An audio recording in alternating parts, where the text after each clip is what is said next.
Hello friends and enemies, welcome to a new weekly vlog, but it's not a weekly vlog. Really, it's a weekendish vlog, maybe a 48-hour vlog, but I'm here, I'm back. It is Halloween the day you are seeing this, and I am reading bonkers books just for y'all, just for you. I did food last round, and I found a lot of object ones, so we're gonna do some sentient objects this time. It's been a minute since I've done sentient objects, but I have some pulled that I'm really excited about. I'm gonna go through some of them with you, and then I'll timestamp them down below if you want to hop around book to book. I was gonna stand and intro it, but honestly, I just cleaned a large portion of my room, like of my library room, and I don't want to stand anymore. I'm done standing. I'm done standing. That's the truth of the matter. I'm also very excited to be done editing so I can read these books because I have some titles for you, and my battery's dying. Hold please. Okay, I'm back. Camera battery no longer dead. Thank goodness. You good? She's ready to go back downstairs because she knows when we go downstairs she gets to sit in my lap while I edit. But beyond the point, let's talk about the bonkers reads I have picked out so far. First up, the longest one in the bunch, Forked by Ruth Cardello. This is a World War II super soldier group that has been frozen / trapped into utensils. And this cover for Forked is definitely giving Captain America. Is this Steve Rogers fic? Ruth, I have a very serious question, because when I read the summary for the third book in this series, Knifed, which will not be in this video, I will be reading it, don't worry. Bucky? Is that Bucky? I think that's Bucky. Oh my goodness. So there's that. I will be reading that. This is my first pick. I'm also going to finally read Unhinged by Vera Valentine. I do have the audiobook because the narrator is fantastic for it. I was very excited when Vera announced the narrator on this one. Then we have Hallowpeen, which is an occult summoning situation. I believe it's going to be a threesome. I'm not positive, or foursome. The cover. I mean, this comes out on Halloween. This had to be the book, right? Then we have Faulty. Yeah, that's a furby. As an owner of an original furby, of two original furbies, so my parents were both in line and I got two of them by chance. I have to read it. I have a handful of others like in a wish list on my Amazon to potentially check out depending on my mood and what strikes my fancy. But for now, this is where we're starting, and then we'll go from there. It's going to really depend on my mood and if I feel burnt out on these. And if I do, that's okay, because there's always time for another round. But yeah, we're going to probably read Forked first because I think it's the one I'm the most curious about. And then the other ones are very short, quick reads. So I figured I very easily will be able to read a bunch of these in 24 to 40 years. I don't really know the time span I'm giving myself, but I know how my brain works, and I'm going to hyperfixate. I will finish, and then I will be done with these for a while. So there's that. But yeah, that's the intro to this vlog. I'll be back to talk to y'all soon. Okay, I've started Forked. So I am 26% into Forked right now. I'm on member sprints. They're getting some live readings as we break each 45. This book, honestly, it's flying. I'm shocked at how quick I'm reading it. But I'm also having a lot of feelings during it because, first of all, obviously I went into this, I'm expecting Captain America fic. The description, the covers are very Cap coded, and book 3 is very Bucky coded. But things you need to know. He was in a secret super soldier unit in World War II. He ended up at a gala, like an award ceremony thing. There was a flash of light, and all of a sudden, he didn't exist anymore. He was a fork. He became a fork. And when that happened, I giggled a lot. But also, our heroine is like a clumsy virgin who's 24, which is very funny to me how this is all playing out as well. She like has the fork in her hand, it starts vibrating. She drops it and it keeps vibrating, and she's like, is there an earthquake? She ends up like falling or hitting her head, and when she comes to, there's like polished shoes on the ground and a man in a dress, in an old-timey dress uniform for the military. And that is Hugh, our hero, who is a clean-cut, good-looking guy with blue eyes. Sure sounds a lot like Steve Rogers to me. But our boy couldn't enlist because he was missing a finger. And then he got this shot that gave him another finger. That grew that finger back, his trigger finger, so his index. And then he goes to war with all his buddies, and like, we've met Jack now, who I'm not sure what appendage he was missing yet, but I wonder if that's Knife. Because they just had a fight, and Jack was blind. We do know what happened. Jack was blind, and his parents never sent him to school, but his fists were like jackhammers. Do we think is Jack Bucky? He might be, I'm not sure. I'm enjoying it. One of my favorite moments so far is that she at one point, and it talked about it earlier in the book, like how much she liked this fork, and she would just hand wash it and reuse it. Well, she used it to eat ice cream. That's how much she likes this fork. She likes to eat ice cream with it. The neurodivergent traits are showing for this one. So he was like, did you lick the fork from top to bottom the other day? And she's like, why are you asking me that? And then she's like, fine, I ate ice cream with it. And I know I shouldn't, but it dripped and I licked it up. Because he can't figure out why he like knows the taste of her and all these things. And I'm just like, this is fantastically banana bonkers pants. I love it. I'm obsessed. So yeah, I'm 26% in. I'm gonna keep going. I'll be back soon. Update. We are 75% into the book and I have to update you. So Hugh goes off and like goes for a walk because he's frustrated. And he ends up in an underground fight thing. He wins a bunch of money and then has to like fight his way out. Because of course he does. In doing so, he comes back and she is left because she decided to go get lingerie and condoms so she could lose her virginity. And, you know, I like the responsibility here. I do. So she does that. And then she comes back and is like, that's weird. There's money on the counter. The fork is like, Hugh's not here. Like, that's weird. And she like makes him this dinner. He never shows up. Fast forward 2 months. She's met a neighbor on the elevator and they've started jogging / walking together. And she's over getting some water before they go for their jog. And opens the silverware. The cat, Mike, swats a spoon under the fridge. And what do they find but the fork? The cat knows what a sentient object is and is like, get this out of here. This is cursed. So she's on the run with her fork now, hoping for Hugh to come back. So we'll see what happens. I am done. I have read the Forked book. I will be continuing the series. These were funny. Like, some of the bonkers books I read, I'm like, oh, that was a fun time. Like, this was a much funner than I expected. So basically, the short end of the plot, I don't want to spoil everything because I do think this one might be worth your read. Okay, so they have like kind of, not a fight, but like a miscommunication happens. He turns back into a fork because he's frustrated. And in doing so, ends up under the fridge from the cat. Time passes. She finds him again. Eventually, to reawaken him, ends up like yearning for him enough that he vibrates as a fork. She puts him on her clit. He comes back to life. And we go from there. This was very, very, very amusing. They end the book with like, well, maybe we should give your friend who's helping us research a spoon. So the spoon's Jack, I believe. And then the third book is Ray, who is angry. So I don't know who Jack will be specifically. Ray obviously is giving Bucky vibes. Specifically like Winter Soldier Bucky vibes.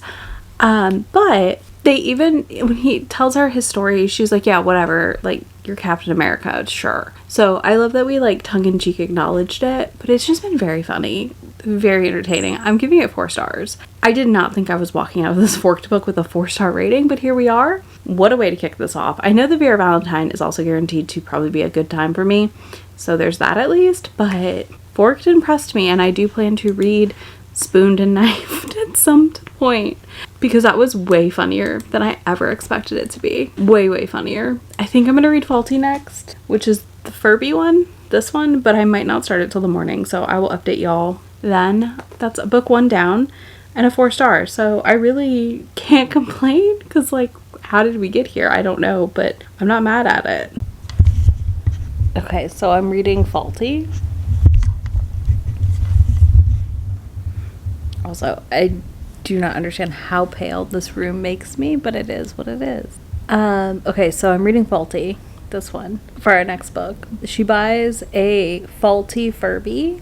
It's not actually called a Furby in the book. It's like a Flurbo. But she buys it. She has it at her desk at work. This guy Kyle she works with, the books are called the Kyleverse series. I've not read the first one. I'm assuming he has something to do with them. It's like, that thing's creepy. Well, she takes it home. It moves on its own, and then she wakes up from a dream with the 7-foot-tall Furby at the end of her bed.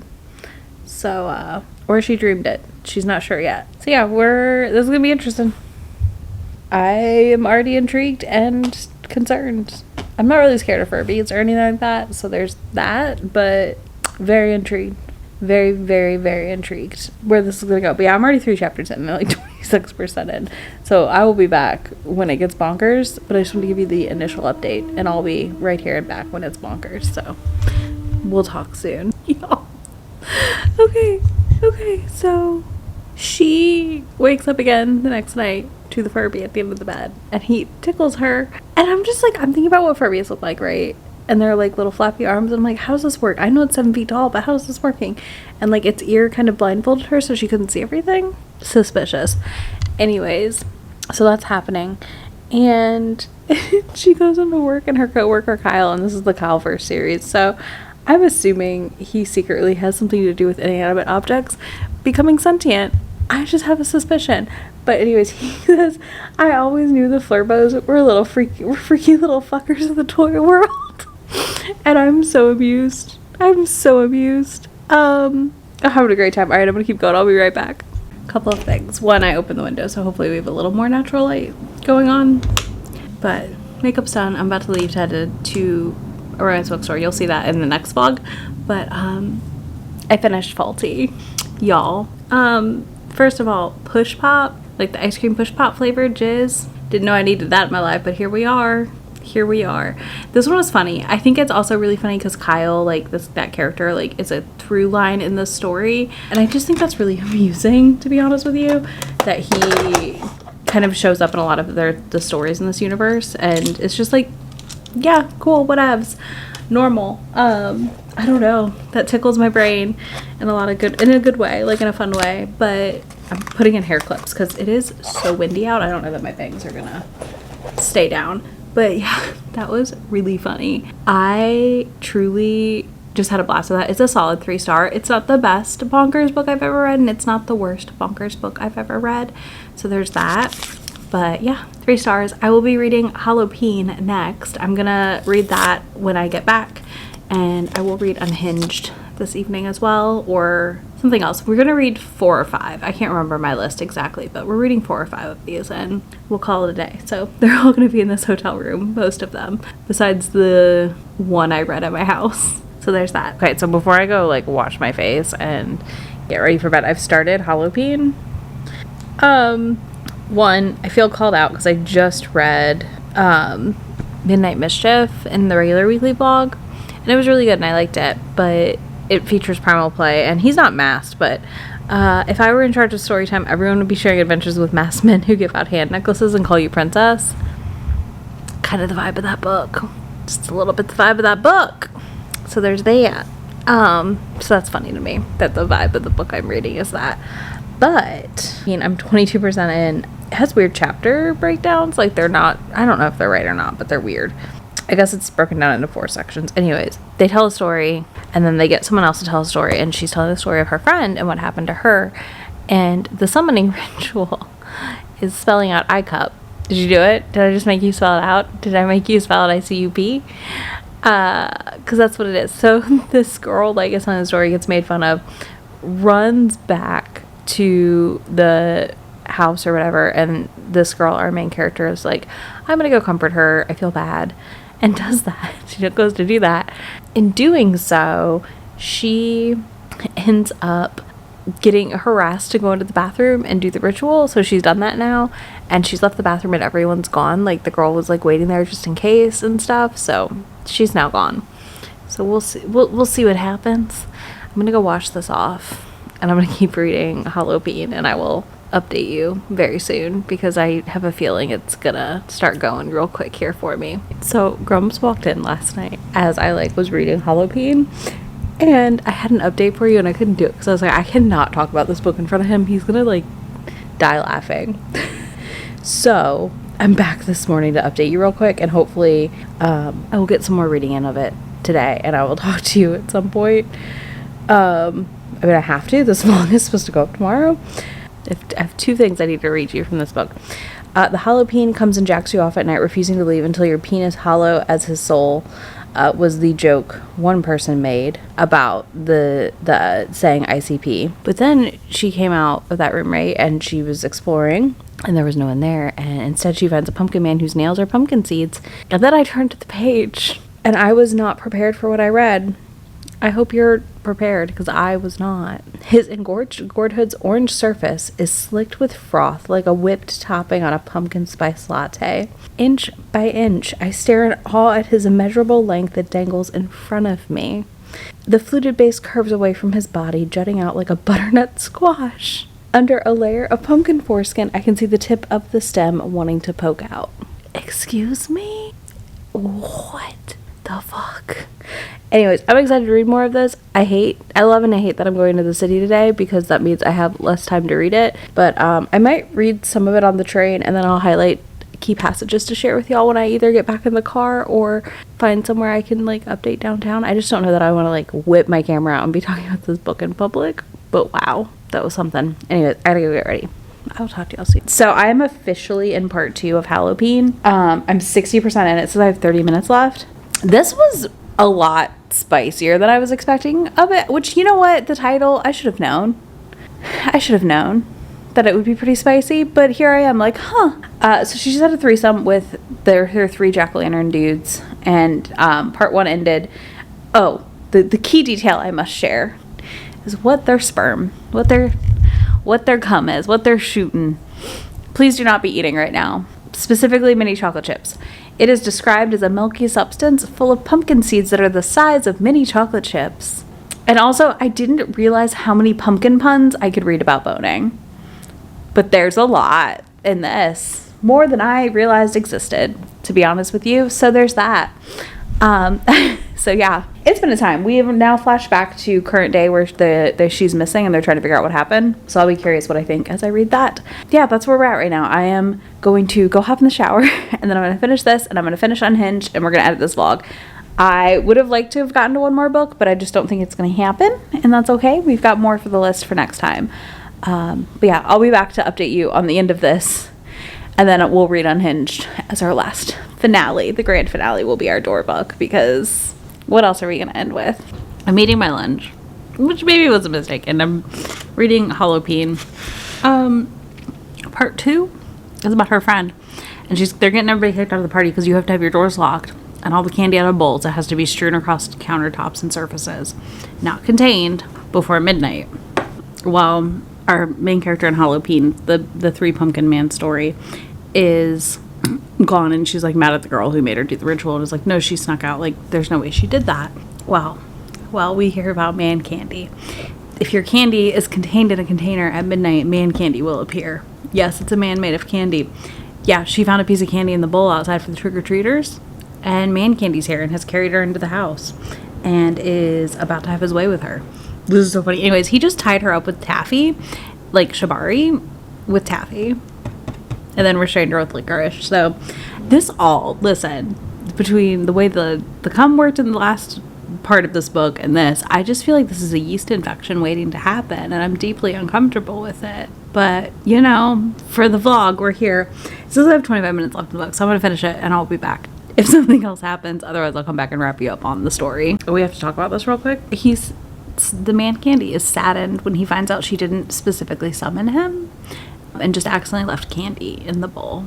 So that's heartbreaking. But also, remember my yeast infection comment? He had like a vibrating lollipop situation, and then he eats her out and she talks about like how she's covered in fructose, and I was like, girl, you are gonna have a yeast infection. Don't put food down there. Anyways, he's off because he's heartbroken that she basically said like, no, I didn't actually summon you on purpose. But yeah, it's fascinating. Anyways, back to the book. I'll be right back. Okay, so I just finished Hallowpeen. I'm giving that one 3 stars. That was fascinating, first of all, because it basically was 2 stories in one, kind of, because our girl's bestie used man candy to get her and the other girl that got trapped back, which was fine. There are definitely sensory nightmare moments happening in my brain during part 2, because while part 1 had some sensory nightmare stuff, it was like a little more, oh, that's fine, I can deal. The idea of a sticky human that you bone, not here for it. Absolutely not. No thank you. So there's that. But yeah, that was funny. That was fun. I'm gonna clean up the room here and start packing up stuff while I listen to Unhinged. So I'll be back to talk to y'all very, very soon, because Unhinged is a very quick audiobook. So I think it's like 40 minutes sped up at the speed I listen. So I'll be back very soon to talk about Unhinged. I'm sorry. I know someone said it somewhere and I just forgot, but Unhinged just secretly Zeus fucked a tree and now we have a sentient door. I love Vera Valentine. She like reaches into your brain and is like, yes, this thing, let me pull a weird thing, and like let's just lean into the weird thing, which is Zeus, you know, being a disaster of a dad and a horn dog Anyways, I'm really intrigued so far. I really like it. Where am I? I'm already on chapter 6. There's 14 chapters, so I'm making good time. 30 minutes left. I really like that setup. I also like that the door watched her super like do something questionable / her landlord, and is like trying to protect her. So really curious how that's gonna play out. So yeah, fun so far. I'll be back soon. I just finished Unhinged, and it's 5 stars. I loved it. The Greek god part, just so much of it like was perfectly integrated that I'm just like, yes, all of this, yes, perfection. This was really fun. I liked the element with the like creepy landlord guy, or super, whatever you want to call it. I liked that a lot. I thought that served the story really, really well, and I really liked how it all played out. The Greek element here with the gods was also just a fantastic addition that I didn't know I wanted in one of these, but it worked really, really well for a sentient object, in my opinion. So definitely put Unhinged at the top of your list. Of all the ones I read, that's probably my favorite. My second favorite is probably Forked, because that was also really fun and bonkers. So those two would be my favorite of all of these. So yeah, let me know in the comments if you're going to pick any of these up. If you're not, you could also let me know if you have a suggestion for a theme for another one of these. So we kind of did objects this time. We've done food. We can cycle through. Obviously, there's options. So yeah, if you have theme options or ideas, let me know. If you don't do any of that, leave me a Halloween-related emoji, because it is Halloween today. So I hope everyone has a wonderful and safe Halloween. I'll have links to these books down there for you if you're curious to pick any of them up. I will be back in just a few days with my October wrap-up. Bye, y'all. Already packing, come with me. I'm not really asking. We'll get away to a place where we don't know. About to see the world in action, what we can be. Life with no distractions. We'll get away. This is what we